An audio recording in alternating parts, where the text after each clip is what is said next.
The carriage did not slow when it reached the gates of Wexmore. It quickened, as though the horses themselves had been told to be rid of her, and the iron bars closed behind it with a sound she would carry for 3 years. Eleanor Vane sat very straight on the cold leather, a single trunk strapped behind her, her gloved hands folded in her lap, because there was nothing left in them to hold. Behind her, the great house glowed gold against the November dark, every window lit for a supper she had been forbidden to attend. The dowager had stood at the top of the steps to watch her go. She had not spoken. She had only lifted one hand, slow and certain, as a woman flicks a crumb from a tablecloth, and the footman had understood, and the door had closed. To the household at Wexmore, Eleanor had become a thing to be put out with the morning ash, a poor relation who had presumed, a daughter-in-law who had failed to produce the only thing that mattered, who had buried a husband within the year and then refused the second marriage arranged to keep the estate in the family's tidy grip. She had been useful once. Now she was refuse, and refuse was set at the edge of the road. What the dowager did not know, what no one in that lit and laughing house could have guessed, was that the man who would one day make the whole county bow had watched the carriage leave from the dark of the stable yard, and had said nothing, and had not forgotten. His name was Adrian Hartwell, and on that November night he was not yet the Duke of Thornley. He was a younger son with a soldier's shoulders, and a grief he did not name. Home from the war with a limp that worsened in the cold, and a brother's title hanging over him like weather that had not yet broken. He had come to Wexmore on business. No one explained to the women. He had seen the dowager's hand lift. He had seen the carriage take the woman away into the dark, and he had marked the straightness of her back through the small window, and something in him long iced over had cracked very quietly, the way ice over a river cracks before anyone hears it give. Stay with me through this one. Some stories ask you to wait for the turn, and this is one of them, and I promise you the waiting is the better part of it. 3 years is a long time to be no one. Eleanor learned it slowly, the way one learns a cold house, room by room. She had a little money sewn into the hem of a traveling cloak, enough to take cheap lodgings in a market town 2 counties distant, where no one knew the name Vane and fewer cared. She took work she had been raised never to need. She kept the books for a draper who could not keep them himself, and when the draper's wife fell ill, she nursed her, and when the draper died, she ran the shop until his nephew could be sent for. And in the running of it, she discovered that she was good with figures and better with people, and that competence, quietly exercised, was its own small warmth on a cold morning. She did not weep for Wexmore. She had wept for her husband who had been gentle and weak, and had loved her in the careless way of a man who assumed there would be time. She did not weep for his mother. She saved the weeping she could not spend, and folded it away with the one thing she had carried out of that house, that the dowager had not thought to take, a small enamel miniature of her own mother, painted before Eleanor was born, a woman with Eleanor's gray eyes and a mouth that had learned to be still. She kept it in her apron pocket. She touched it the way other women touched a cross. The town called her Mrs. Vane, which was a lie of respectability she did not correct, and behind her back, when her ledgers proved sharper than a man's, they called her something else. The clever widow, they said, half admiring and half wary. The clever widow, with no people and no past. A woman with no people, in that world, was a woman with no protection, and Eleanor knew it, and kept her account books locked, and kept the miniature closer. What she did not know, in the 3rd winter of her exile, was that the title of Thornley had fallen at last upon Adrian Hartwell, that his elder brother had died without an heir, and that the new duke had spent the better part of a year and a great deal of money having a single question quietly answered. Where had the dowager of Wexmore sent the woman she put out like garbage? He had not asked himself why he needed to know. He only knew that he did. The town of Marbury held a fair each spring, and it was at the spring fair that the 2 threads of this story first touched again, though neither of them understood it as touching at the time. Eleanor had taken a stall to sell off the draper's last bolts of cloth at a fair price, a thing the nephew had been too proud and too foolish to do. She stood behind a plank counter in a plain gray gown with her sleeves turned back, her hair pinned simply because there was no one to pin it for, and she sold lawn and muslin and good wool to farmers' wives, with the patience of a woman who had decided long ago that no work honestly done could shame her. A child came to her counter near midday, a small girl perhaps 5, in a dress too fine for the fair, and a bonnet come loose, crying without sound the way frightened children cry when they have learned that noise brings no help. She had lost her party in the crush. Eleanor came around the counter at once. She did not call for a constable or look about for a reward. She knelt in the mud in her one good gown, took the child's cold hands in her own, and spoke to her low and even the way one gentles a horse. Until the silent crying eased, she gave the girl a sweet from her own pocket. She tucked the loose bonnet back and tied it properly. She lifted the child to sit upon the plank counter where she could be seen above the heads of the crowd, and she stood beside her, one hand at the small of the girl's back, and she waited, scanning the fair with a calm that was its own kind of strength, asking each passing face without alarm whether they knew a lost little one. She did not know that the child was Lady Cecily Hartwell, ward and niece of the Duke of Thornley, the orphaned daughter of his dead brother. She did not know that the Duke himself, who had been turning the fair upside down, with a face like a coming storm, came around the end of the cloth stall at a near run, and stopped dead at the sight of his niece sitting safe upon a draper's counter, eating a sweet, her bonnet tied. A gray-eyed woman in a plain gown standing guard over her as though she were the most precious cargo in England. He knew her at once. 3 years had thinned her and worn her hands and put a wariness in her gray eyes that had not been there before. But he knew her. He had carried the straight line of that back out of a dark stable yard and never quite set it down. Eleanor, for her part, saw only a tall gentleman in a dark blue coat with the Duke's bearing and a soldier's stillness, and she felt the whole fair go quiet around her in a way that had nothing to do with sound. He came to the counter. He lifted the child down into his own arms with a tenderness that did not match the hard set of his jaw. And then, instead of paying her off and turning away as his rank entitled him to do, he looked at Eleanor for a long moment, longer than was proper, and said only, his voice low, that he was in her debt. She told him there was no debt, that any decent soul would have done the same. He did not argue. He set a card upon her counter, the card of the Duke of Thornley, and he held her gray gaze one beat past comfort, and he said that decent souls were rarer than she supposed, and then he carried his niece away into the crowd. Eleanor stood with the card in her ungloved hand and a strange warmth at her cool wrist, and she told herself firmly that dukes did not remember drapers' clerks past the hour of their usefulness.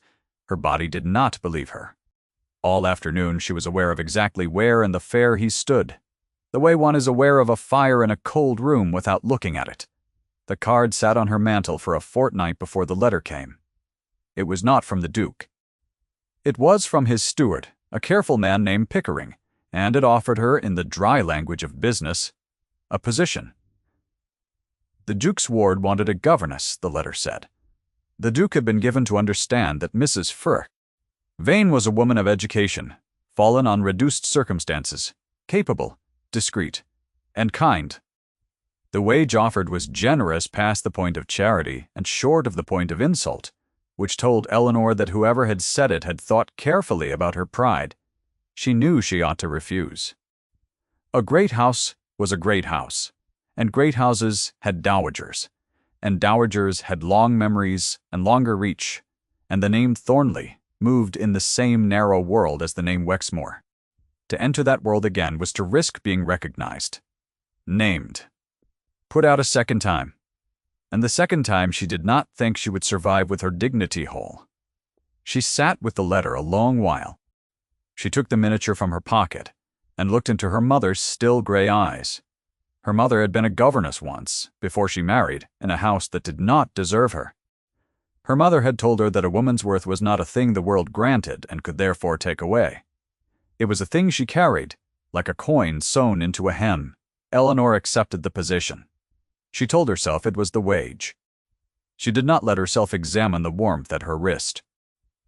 Thornley Hall rose out of its valley like something the earth had decided to keep. Gray, stone gone gold. In the afternoon, a long avenue of bare lindens, a lake holding the white sky. Eleanor arrived in a hired gig, with her one trunk and her ledgers and her miniature. And she was met not by the Duke, but by the child, who came flying down the great steps with her bonnet already loose and threw herself against Eleanor's skirts, as though they had known each other 100 years. Lady Cecily had decided, in the way of lonely children, that the gray-eyed woman from the fair belonged to her now. She was not entirely wrong. The household received the new governess with the careful neutrality servants reserved for a person whose standing they have not yet been told. The housekeeper, a broad and watchful woman named Mrs. Dunmore, showed her a clean small room with a window over the kitchen garden, and told her supper was at 7, and the Duke did not like noise on the stairs after 9. The Duke himself she did not see for 3 days. She heard him, sometimes the uneven tread of a man whose leg pained him, crossing the gallery overhead at hours when he believed the house asleep. She learned without being told that he did not sleep well. She learned from Cecily that there had been a duchess once, the elder brother's wife, Cecily's mother, that she had died, and that no one spoke of how the wound of the house had a shape before Eleanor knew its name. She was good at the work, which surprised no one who had watched her with the lost child. She taught Cecily her letters and her figures and the names of the wildflowers along the lake. And she did not flatter the child or frighten her. And the child, who had been handled by a procession of frightened women since her mother died, bloomed under the steadiness like a plant turned at last toward a window. The Duke noticed. He noticed from doorways and from the far ends of rooms, in the way of a man who has trained himself never to be caught looking. Eleanor felt the noticing as one feels weather changing. She told herself it was the natural attention any guardian paid to the person teaching his ward. Her wrist, again, declined to believe her. If this story has reached someone tonight who needed to be reminded that worth is not a thing the world can throw away, leave a word below before you go on, then come back, because the turn is near. The first true word between them came over a broken slate. Cecily had hurled it across the schoolroom in a temper, and it had cracked against the hearth, and Eleanor had not scolded but had knelt and gathered the pieces and asked the child quietly what had frightened her into such a throw, because anger that large is almost always fear wearing a borrowed coat. The Duke had been passing. He had stopped in the doorway, out of sight, and had heard a governess decline to punish his niece, and choose instead to understand her. And when Eleanor rose with the broken slate in her hands, she found him watching her with an expression she could not read, and did not like, because it made her feel seen in a way she had spent 3 years unlearning how to be. He did not speak of the slate. He said, his voice level, that she was to come down to dinner that evening, that he wished to discuss the child's progress, and it was phrased as a command because everything he said was phrased as a command. And Eleanor heard only the command and not the thing underneath it, which was that a man who ate alone every night of his life had found a reason to set a second place. The dinners became a habit neither of them named. He asked after Cecily, and she answered. And then the talk would wander as talk does between two careful people who have each decided the other is safe, to books and to the management of land and to the war he did not describe and the grief she did not press. He spoke in short level sentences that derived their weight from everything they left out. She spoke in the precise, honest way she had learned in 3 years of accounting for herself to no one. He told her to eat when she had grown thin over a worry about Cecily's cough. He told her to sit when she had stood too long at the window. The commands were always small and always protective, and Eleanor, who had been put out of one great house with a flick of a hand, began without meaning to lean toward this one, the way a cold thing leans toward warmth. She learned his wound in the gallery one night near midwinter. By accident, which is the only honest way such things are learned. She had come down for a candle and found him standing before a portrait turned to the wall, the frame visible, the face hidden, and a decanter untouched at his elbow. He did not send her away. After a long silence, he told her in the flat voice, men use for the things that have cost them most, that the woman in the turned portrait was his brother's wife, that she had died of a fever the winter Cecily was 3, that he had been away at the war and had received the letter too late to come, and that he had promised his dying brother, in a second letter that reached him in time only to make the failure complete, that the child would never want for protection while he drew breath. He had not kept the first promise. He was keeping the second with the grim fixity of a man paying a debt that can never be cleared. That was the whole of his coldness. It was not cruelty. It was a man who had decided he was not permitted to fail a second time, and had locked everything soft away where it could not endanger anyone by being lost. Eleanor did not offer him comfort, because she understood that comfort offered too soon is only the comforter's wish to be relieved of another's pain. She stood with him before the turned portrait, and after a while she said that the dead were not made smaller by being remembered with the face toward the room. He looked at her then as though she had said something in a language he had given up hope of hearing spoken. Neither of them turned the portrait. The next morning, though, it faced outward, and neither of them remarked on it, and that was the first thing they ever truly built together, in silence, with no witness but a child's drawing pinned crooked to the schoolroom wall. The world, of course, did not leave them to it. The world never does. The Duke of Thornley was the first match in 3 counties, and a man of his rank with an orphaned ward to settle and a title to continue did not get to choose solitude for long. His late brother's widow had a sister, and that sister had a daughter, Miss Augusta Sefton. And Miss Sefton arrived at Thornley Hall in April, with her mother and a quantity of trunks, and the settled understanding communicated to her since girlhood that she was to be the next Duchess. She was handsome in the cool, finished way of a woman who has never once been refused. She wore ice blue and diamonds. She found the governess unremarkable and said so pleasantly to the Duke the first evening, in the drawing-room, in the carrying voice of a person who does not imagine the help has feelings to bruise. A draper's clerk in the schoolroom, she observed. How very modern of him. How very like a man to mistake gratitude for suitability. It was the first voicing of the label, and it was meant kindly toward the Duke and cruelly toward the woman. And Eleanor, passing in the corridor with Cecily's hand in hers, heard every word and kept walking, and did not let her back bend. Miss Sefton had not come alone in her campaign. Her mother had written ahead, and the letters had gone to a woman who took a keen interest in any marriage that touched the old families, a woman who collected the comings and goings of the great houses the way other women collected lace. Mess. The Dowager of Wexmore had not forgotten the name of the daughter-in-law she had put out like garbage 3 winters before. When word reached her that a Mrs. Prond, Vane kept the schoolroom at Thornley. She did not at first connect a plain name to the woman she had discarded. When she did, when a description reached her of a gray-eyed governess with a straight back and a clever way with figures, the Dowager felt the particular cold fury of a person who has thrown a thing away and discovered it climbing back up the road toward her house. She came to Thornley in May on the pretext of calling upon Miss Sefton's mother, who was her old acquaintance. She came in a black carriage with the Wexmore arms on the door, and Eleanor, watching from the schoolroom window with Cecily reciting French behind her, saw the arms and felt 3 years fall away in an instant, felt herself again on the cold leather with the gates closing, and had to set both hands flat upon the sill until the gallery of her own breath steadied. The Dowager did not seek her out. That was not the Dowager's way.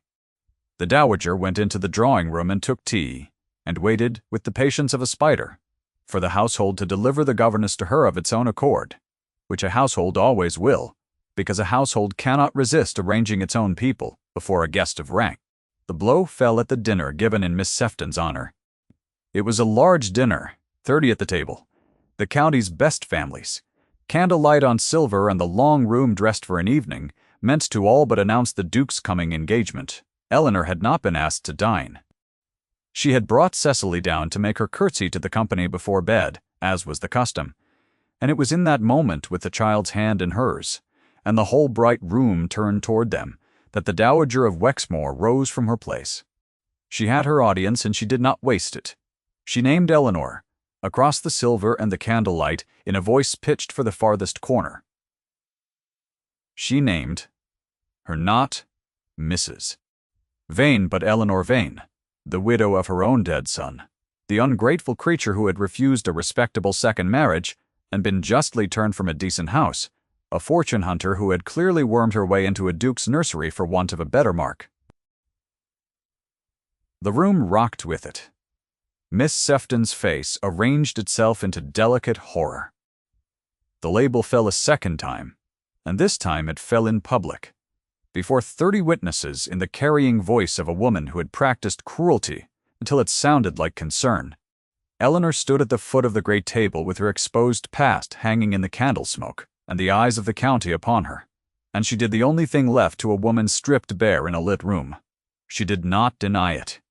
She drew Cecily a half-step behind her own skirts, out of the line of the thing, and she said in a voice that did not shake, though everything in her shook, that she had indeed buried a husband she had loved, and had refused a marriage she had not, and that she had earned her bread honestly since, and that she was sorry the company's evening had been spent upon her history rather than their dinner. Then she curtsied, correct to the last degree, and turned to take the child from the room. The Duke had not yet spoken. Eleanor did not look at him as she went, because she could not bear to see in his face the thing she was certain would be there: the cooling, the recalculation, the quiet closing of a door. She got Cecily up the great stairs and into the nursery and sat with her until the child slept, and only then did she go to her own small room and take out the miniature and hold it, and not weep, because weeping was a luxury, and she had a trunk to pack, for she was certain she would be sent away. A duke on the edge of a brilliant marriage did not keep a governess. The county had just been told was a discarded woman of no people and questionable design. The kindest thing he could do was let her go in the morning with a character and a quarter's wage, and she meant to spare him the awkwardness of arranging it by being ready at the door. That was the dark hour, and it was darker than the gates of Wexmore had been, because at Wexmore she had lost a house, and here she stood to lose a thing she had not let herself admit she had found. She did not sleep. Near to, she heard the uneven tread in the gallery, slower than usual, pausing. It did not pass. It came to the foot of the back stair that led to the schoolroom floor, and stopped, and after a while withdrew, and Eleanor lay in the dark and listened to a duke decide something. Though she could not have said how, she knew that was what she was hearing. What she did not know, what she could not have known from her cold, narrow bed, was that the Duke had spent that night not deciding whether to keep her, but deciding how. He had sat in his study with 2 letters before him. One was the description his man had brought him 3 years gone, of where the Dowager of Wexmore had sent the woman she discarded, the inquiry he had never let himself fully explain. The other was a letter newer by a single day from the solicitor he had quietly instructed, concerning the precise terms of the late Mr. Vane's settlement, and the precise illegality of certain things the Dowager had done to drive her out. He was not a man who reversed a verdict with a speech. He was a man who confirmed a thing and then made it true, past undoing. Morning came gray and still. Eleanor dressed in her one good gown, the gray one she had worn at the fair, and she did not pack the trunk after all, because she had decided that if she was to be put out a second time, she would at least be put out standing up and not slinking off before she was asked. She took Cecily her breakfast, as though it were any morning, and when the summons came, it was not to the Duke's study but to the great hall, and when she came down the stairs she found not a private dismissal but the company of the night before, reassembling, called back. The Dowager among them, and her Wexmore black Miss Sefton in fresh ice blue. The county gathered a second time in the same lit arena where its verdict had been spoken. She understood then that she was to be made an example.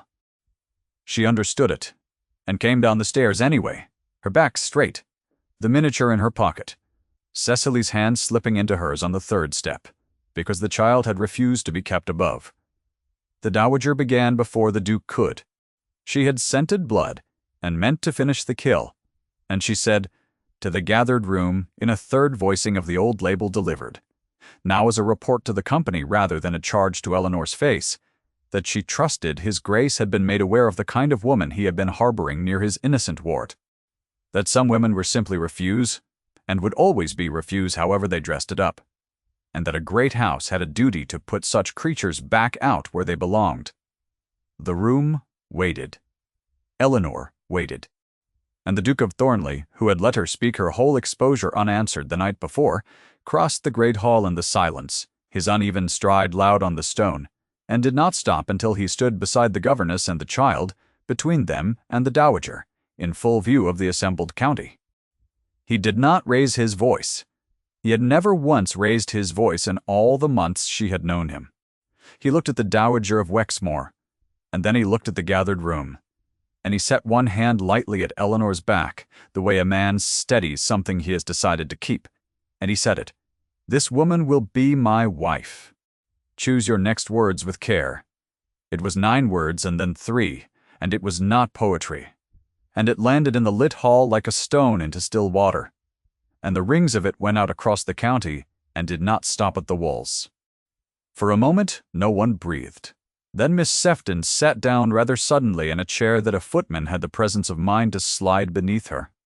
The dowager's face, which had been arranged for triumph, came apart at the seams, the way a thing comes apart that has been held together only by everyone agreeing not to look at the seams. She opened her mouth. She found the room had turned, that the same county faces that had received her charge the night before were now turned cool and curious upon her, that the verdict had reversed itself in the very arena where she had rendered it, and that she had been the one to call them all back to witness it. The Duke was not finished, though what remained was not for the dowager. He turned from her as one turns from a matter concluded, and faced Eleanor, and the hard set of his jaw was gone, and what was beneath it was something she had glimpsed only once, before a turned portrait at midwinter. He said low that he had watched her carriage leave Wexmore 3 years before from the dark of a stable yard, and had never forgotten the straightness of her back, that he had spent a great deal of money learning where they had sent her, and had told himself it was idle, that he had set Pickering to find her a place and told himself it was charity, and that he was done telling himself things. He said that he wanted her not as a debt repaid or a child minded or a scandal managed, but as the one person whose seeing of the world he trusted above his own. He said her given name, Eleanor, the first time it had ever crossed his lips, and the room heard a duke say a discarded woman's name as though it were a thing of value, and the saying of it undid 3 years in a single breath. Eleanor stood very still. Her mouth knew the proper thing, the demurral, the protest that she was not a fit duchess, that the county would never accept it, that he must think of Cecily, and the line, and his name. Her hand did not consult. Her mouth. Her hand had risen of its own accord, and come to rest over his, where it lay at her back, and her fingers had closed around his fingers, and the held breath she had been holding for 3 years went out of her at last. Her body had answered before her pride could marshal its objections. It usually had. He had brought a thing to the hall, folded in his coat. He took it out, now not a flourish, but a quiet placing, and gave it into the steward's hands to be read aloud, because a duke who reverses a verdict makes it true past, undoing. It was the solicitor's finding plainly worded that the late Mr. Buller, vain settlement had provided for his widow, a jointure, the Dowager of Wexmore had unlawfully withheld these 3 years, that the property and the income were Eleanor's and had always been Eleanor's, and that the law would have a great deal to say to anyone who had conspired to defraud her of them. The dowager had not merely been cruel. She had been a thief, and theft, unlike cruelty, had a remedy the county could see and name. That was the procedural seal, and it shut the door the calibrated line had opened, so that no one in that hall or any other could ever reopen it. The Dowager of Wexmore was not dragged out or struck or screamed at. She was simply, in the space of a quarter hour, undone, exposed before the only audience whose opinion had ever armored her, and left to gather her black skirts and her broken consequence and withdraw to her carriage, which this time waited for no one's signal and quickened of its own accord when it reached the gates. She was corrected. She was not destroyed. The corner of the world she had ruled simply closed over the place where she had stood, the way water closes, and went on without her. Miss Sefton, to her small credit, recovered her feet and her manners before she left, and as she passed Eleanor in the doorway she paused, and something in her cool, finished face cracked toward something more honest, and she said, quietly, so that only Eleanor heard it, that she had been wrong, and that she rather thought the Duke had chosen better than her mother would ever forgive. Then she went out to the trunks and the long road home, removed from a field she had never truly wanted to fight upon. And the county let her go without unkindness, because the county, when its attention is finally awake, is very often sounder than its gossip. The hall emptied slowly. The county went home to write its letters, and the letters this time carried a different verdict than the ones the Dowager had hoped to author. And within a fortnight, the whole of 3 counties knew that the Duke of Thornley was to marry the woman his late sister-in-law's people had tried to throw away, and that he had laid out her stolen jointure before the room like a man laying down a winning hand, and that he had set her name in the great hall as though it were a benediction. The world which had knelt to the Dowager's verdict for 30 years knelt now to a different one, and did not seem to mind the change of posture, the way a crowd does not mind which way it faces, so long as someone has shown it where to look. They were married in the small church at the foot of the Thornley Valley in the 3rd week of June, with the lindens in full leaf and no crowd at all, only the household and the vicar and Cecily scattering more flower petals than any wedding could use, because the Duke had said that the great hall had seen enough of the county for one season, and that the only witnesses he wanted now were the ones who had been there in the cold. Mrs. Dunmore wept into her good handkerchief. Pickering, who had set the wage so carefully all those months before, allowed himself one small, dignified smile. Eleanor wore not ice blue and not borrowed lace, but a gown of soft green that Cecily had chosen, and in her pocket, against custom and against nothing that mattered, she carried the enamel miniature of her mother, the woman with her own gray eyes who had been a governess once in a house that did not deserve her, and who had told her that worth was a coin a woman carried sewn into her own hem where no one could take it. It is hard sometimes to know what a life is for, until the cold part of it has been paid back with interest. If you have stayed with Eleanor all the way to this last quiet hour, I am glad of your company, and I hope you will say so before the screen goes dark. Stay one moment more, though, because the story has one small thing left to give you. The first snow came early that year, in the last week of November, 3 years almost to the day, from the night the gates of Wexmoor had closed behind a carriage carrying refuse out into the dark. Eleanor stood at the long window of the Thornley drawing-room and watched it come down over the lake, white on the white sky, settling on the bare lindens of the avenue.